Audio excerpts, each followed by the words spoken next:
राज्यसभा में समाजवादी पार्टी के सांसद रामजी लाल सुमन के एक बयान पर सियासत गर्मा गई है। समाजवादी पार्टी के सांसद ने राणा सांगा को लेकर एक विवादित बयान दिया। उन्होंने राणा सांगा को लेकर अभद्र शब्दों का इस्तेमाल किया, जिसके बाद से सियासी माहौल गर्म हो गया है। बीजेपी ने समाजवादी पार्टी के सांसद के बयान पर जोरदार हमला बोला और साथ ही बीजेपी ने रामजी लाल सुमन से माफी मांगने की बात भी कही है।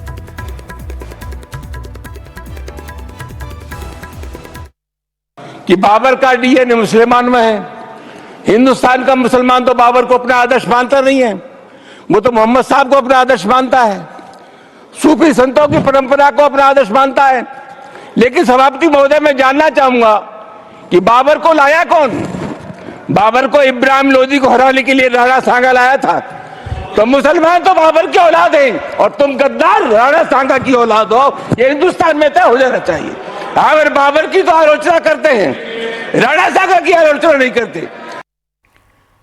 एसपी सांसद यानी समाजवादी पार्टी सांसद के इस बयान के बाद से ही सियासी माहौल गर्म हो गया है। बीजेपी दाना पानी लेकर समाजवादी पार्टी पर चढ़ गई है, तो वहीं श्री कल्की धाम के पीठाधीश्वर आचार्य प्रमोद कृष्णम ने एसपी सांसद के बयान को समाजवादी पार्टी के अध्यक्ष का बयान बता दिया।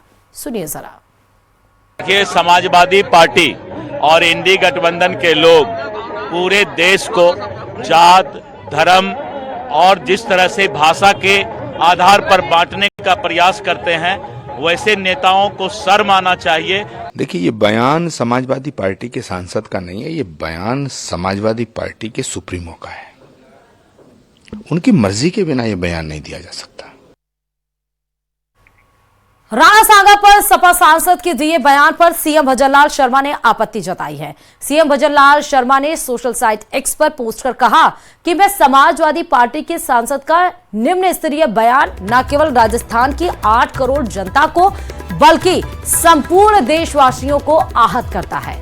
उन्होंने ये भी कहा कि अखिलेश यादव को इसमें माफी मांगनी चाहिए और अखिलेश यादव को अपने सांसद पर कार्रवाई भी करनी चाहिए, यानी रामलाल जी पे। वीर योद्धा को गद्दार कहना घटिया मानसिकता को दर्शाता है। सोशल साइट एक्स पर सीएम भजनलाल शर्मा ने एसपी सांसद रामजी लाल ने राणा सांगा को लेकर जो संसद में बयान दिया, उस पर अब सियासी वार पलटवार शुरू हो चुका है। बीजेपी इसको लेकर अग्रसर है।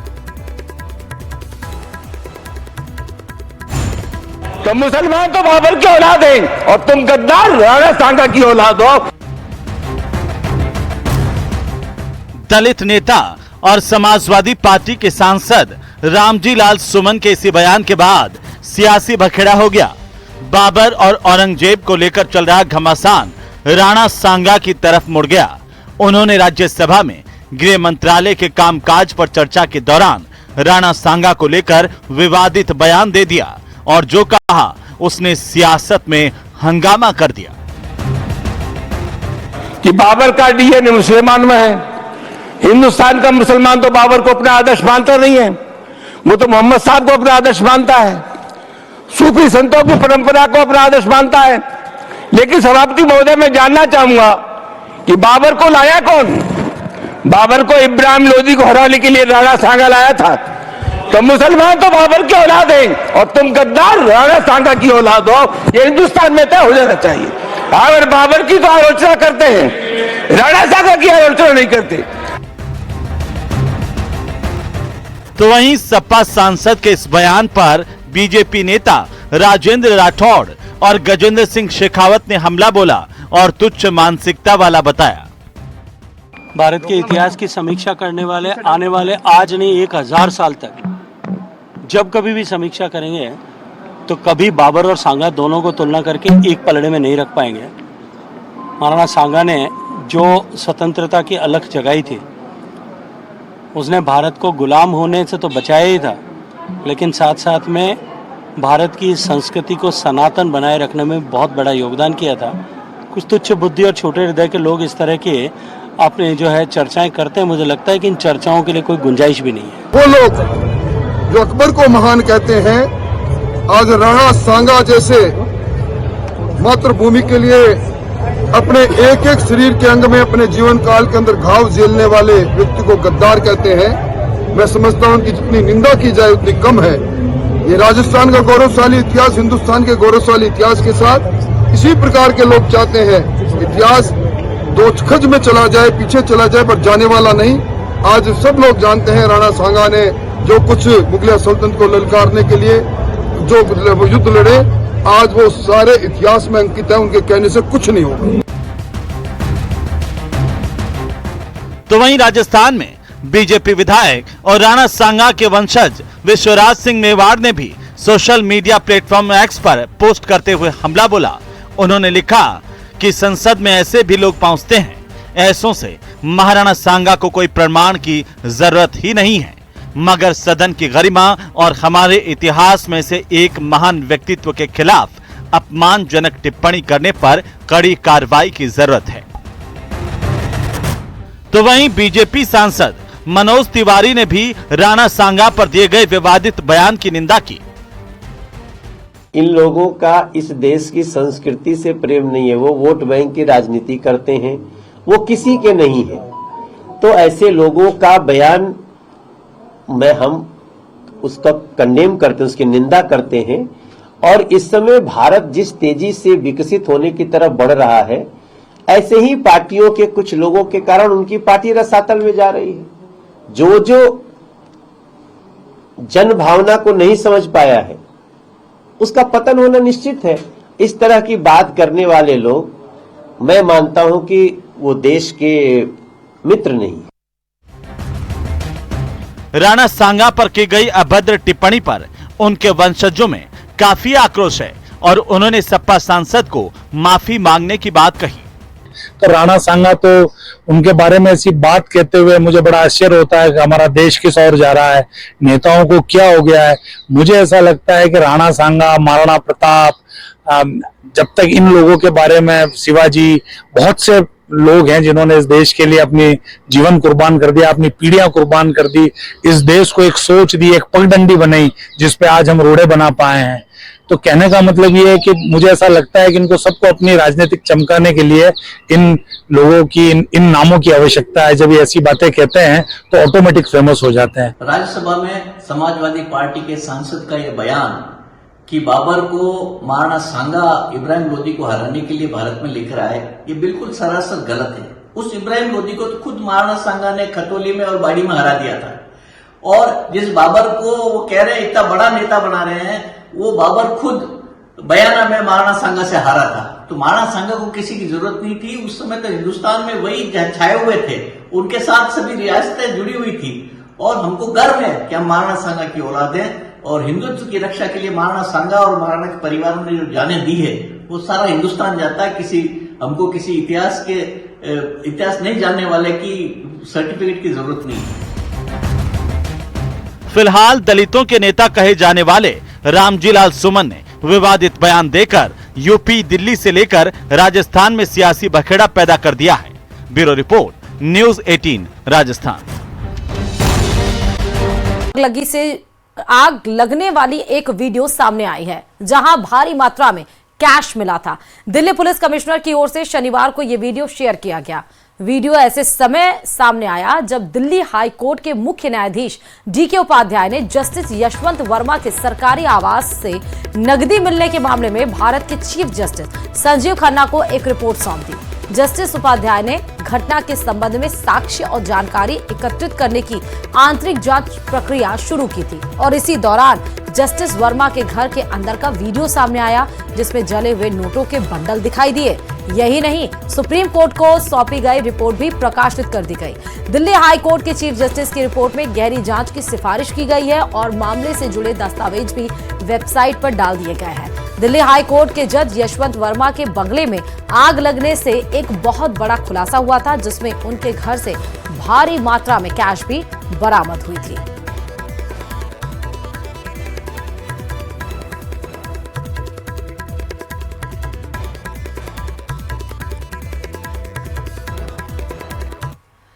और इस मामले से जुड़ी हुई एक और बड़ी खबर आपके सामने आ रही है। दिल्ली हाई कोर्ट के जज यशवंत वर्मा पर लगे आरोपों की जांच के लिए अब सीजीआई ने 3 जजों की एक समिति भी बनाई है। इसमें पंजाब और हरियाणा उच्च न्यायालय के मुख्य न्यायाधीश जस्टिस, हिमाचल प्रदेश उच्च न्यायालय के मुख्य न्यायाधीश और कर्नाटक हाई कोर्ट की न्यायाधीश शामिल हैं। यही नहीं, सुप्रीम कोर्ट ने जज यशवंत वर्मा का नाम रोस्टर से हटा भी दिया है और जांच जारी रहते तक जज यशवंत वर्मा को कोई न्यायिक कामकाज नहीं कर पाएंगे। तो अब इसमें समिति भी बन चुकी है। 3 अलग अलग न्यायाधीशों को इसमें शामिल किया गया है, जिसमें कर्नाटक के न्यायाधीश इसमें शामिल होंगे, साथ ही हिमाचल प्रदेश और हरियाणा उच्च न्यायालय के मुख्य न्यायाधीश इसमें शामिल होंगे। तब तक यशवंत वर्मा को ये भी बता दें कि कोर्ट ने यशवंत वर्मा का नाम रोस्टर से हटा दिया है। जब तक जांच चलेगी यशवंत वर्मा के खिलाफ, जज यशवंत वर्मा के खिलाफ, तब तक कोई भी वो न्यायिक कामकाज नहीं कर पाएंगे।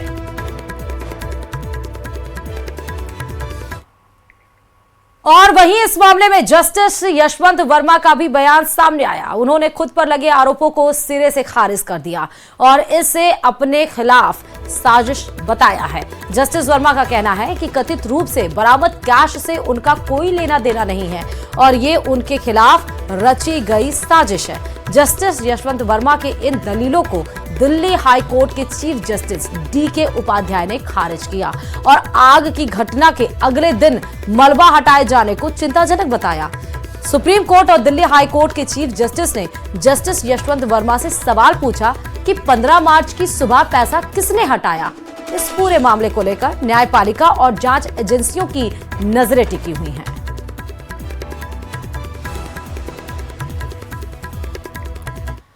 भ्रष्टाचार के आरोपों में घिरे दिल्ली हाईकोर्ट के जस्टिस यशवंत वर्मा की मुश्किलें लगातार बढ़ती जा रही हैं। इलाहाबाद हाईकोर्ट बार एसोसिएशन ने जहां पहले ही उनके इलाहाबाद हाईकोर्ट में तबादले का पुरजोर विरोध किया है, तो वहीं अब Allahabad high court bar association justice Yashwant Verma के खिलाफ महाभियोग प्रस्ताव लाए जाने और उन पर लगे आरोपों की जांच सीबीआई या फिर ईडी से कराए जाने की मांग की तैयारी कर रहा है। और इसके लिए बार एसोसिएशन ने सोमवार सुबह 24 मार्च को लाइब्रेरी हॉल में जनरल बॉडी मीटिंग भी बुलाई है।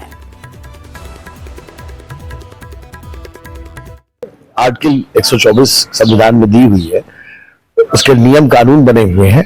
मोटा मोटा ये है कि प्रूव्ड मिसकंडक्ट के बेसिस पर एक प्रपोजल आता है, लोकसभा में उस पर एड्रेस होता है, supported by at least 50% of the total members and 3/4 of the present and voting. Thereafter ये एड्रेस होने के बाद ये वहां से पास होकर फिर जाता है प्रेसिडेंट के पास, प्रेसिडेंट उसे रिमूवल का ऑर्डर पास करता है। सर, आप तो सीनियर एडवोकेट हैं, कानून को बारीकी से समझते हैं। जो ये ताजा मामला जस्टिस यशवंत वर्मा का है, क्या इसमें अभी तक मिसकंडक्ट प्रूव हुआ है? क्योंकि अभी ये इन्वेस्टिगेशन जो है इन प्रोसेस है। नहीं, प्रूव नहीं हुआ है, प्रूव नहीं। तो ऐसे में क्या महाभियोग इनके खिलाफ लाया जा सकता है? प्रूव होने के बाद लाना ही उचित होता है, लेकिन पब्लिक जो फेथ गिरा है, इसके लिए हमारी डिमांड ये है कि first this matter should be given to CBI या ईडी जो इसको इन्वेस्टिगेट करे, and on that material if it is proved then महाभियोग होना चाहिए। महाभियोग होना चाहिए। तो मंडे को जो आपकी बैठक होगी उसमें सीबीआई जांच की बात हम कर रहे हैं। सीबीआई जांच की बात करें, महाभियोग की भी मांग करेंगे। बिल्कुल, दोनों कनेक्टेड है आपस में। और सुशांत सिंह राजपूत से जुड़ी हुई इस वक्त की बड़ी खबर आपको बताते चले कि एक्टर सुशांत सिंह राजपूत की मौत के मामले में अब सीबीआई ने क्लोजर रिपोर्ट दायर कर दी है। जी हां, सीबीआई ने क्लोजर रिपोर्ट में सुशांत सिंह राजपूत की मौत के मामले में एक्टर रिया चक्रवर्ती और उनके परिवार को क्लीन चिट दे दी है। मुंबई की कोर्ट में दायर सीबीआई की रिपोर्ट में रिया चक्रवर्ती और उनके परिवार के खिलाफ कोई सबूत नहीं होने की बात कही गई है और उनको क्लीन चिट दे दी है। सुशांत के पिता ने रिया चक्रवर्ती के ऊपर जो आरोप लगाए थे और रिया ने जो सुशांत के परिवार पर आरोप लगाए थे, दोनों केस में क्लोजर रिपोर्ट दाखिल की गई है। सीबीआई ने 2020 अगस्त में सुशांत केस टेक ओवर करके जांच शुरू की थी और 4 साल की जांच के बाद आखिरकार अब क्लोजर रिपोर्ट दाखिल कर दी गई है।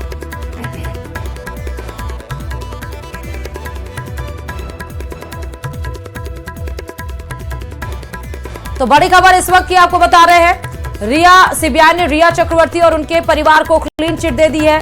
क्लोजर रिपोर्ट दोनों ही तरफ से दायर हो चुकी है और अब